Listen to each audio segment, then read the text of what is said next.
Ayan, good afternoon guys. Nandito ako sa halamanan namin. Papakita ko sa inyo ang maraming mga Indian beads.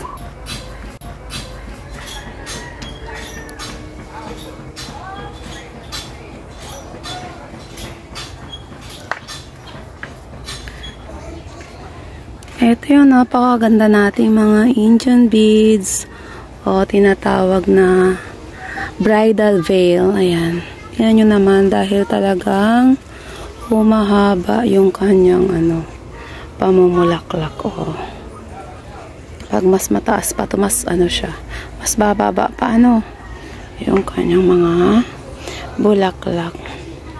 Pwede rin siyang pang design sa buhok ng isang bride. Kaya siguro bridal veil. Ayan. Bilis lang pati itong buhayin. Cuttings lang. Ayan, cuttings lang. Mabubuhay na siya. Ayan, paano siya itanim? Ito di ba, buko. Ayan, meron siyang buko. Ito yung kanyang buko.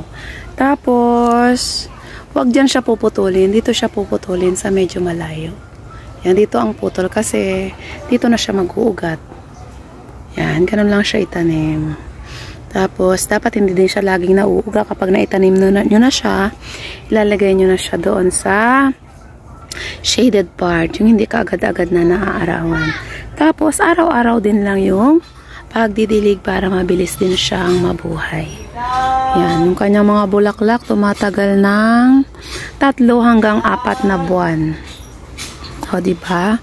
May enjoy niyo siya. Pwede rin to sa loob ng bahay. Aba, aliw na aliw ang mga bisita. Kapag nakita to, tsaka yung mga bata, ayan, baka pagtatanggalin nila ito yung mga bulaklak. Isa-isahin nilang tanggalin sa sobrang tuwa nila. Ayan, magulat na lang kayo, wala na siyang bulaklak. Ayan guys, so ayan, ang ganda, diba? Yay! Ang Indian beads. Ganda niya ngayon. O, ayan guys.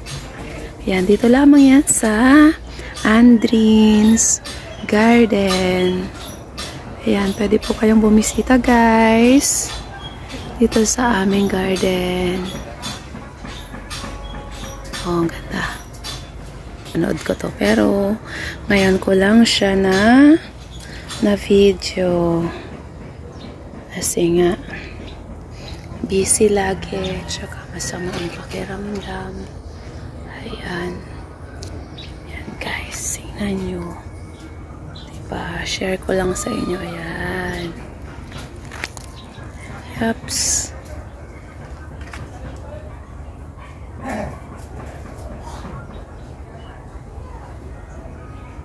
Ayan guys, papakita ko sa inyo ang mga Indian beads. At ito nga, napapanahon na ang kanyang pamumulaklak.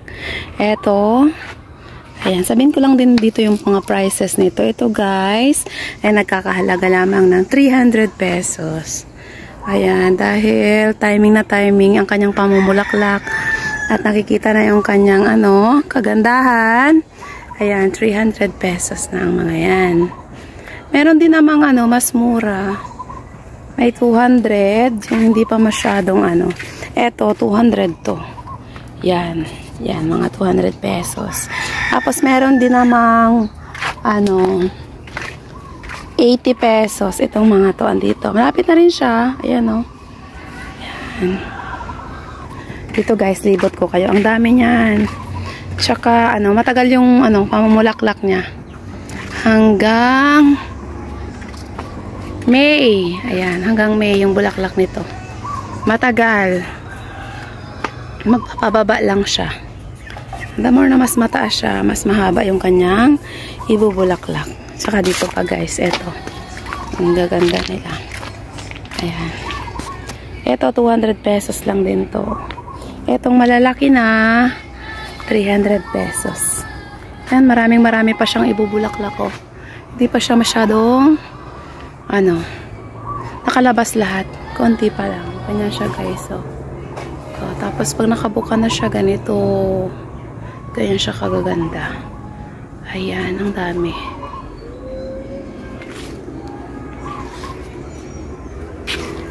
Ayan.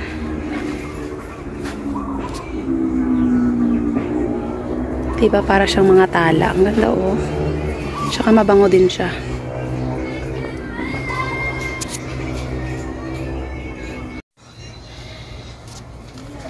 Hindi